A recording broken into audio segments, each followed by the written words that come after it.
First test we're going to do is Tenelstein for the ulnar nerve, and for this one, I'm just going to tap along on the volar side of her wrist along the tunnel of Guyon, just right here.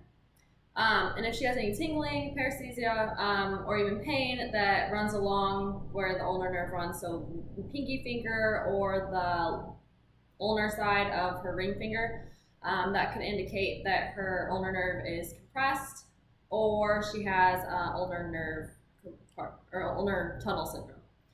Next is Tenelstein for the median nerve. For this one, I'm just going to tap on her volar side of the carpal tunnel right here.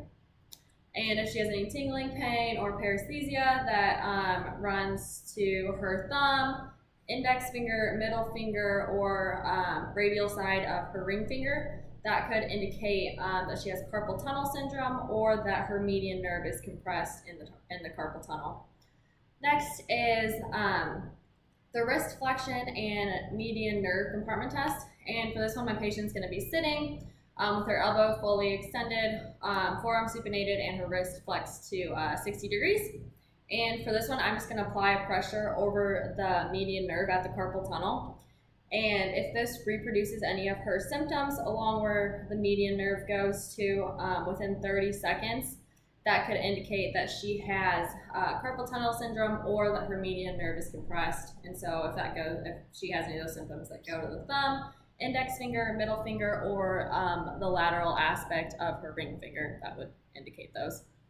Next is Phelan's test. For this one, my patient's just going to put the back parts of her hands in contact with each other, and she's going to compress her hands for 1 minute together. And fast forward 1 minute. If she has any numbness or tingling along the median nerve in the fingers, so the thumb, index finger, middle finger, or the radial side of the ring finger again, that could indicate carpal tunnel syndrome or that her median nerve is compressed. Last is the pinch grip test. For this one, my patient's going to be sitting or standing, and I'm just going to have her pinch her thumb to her index finger.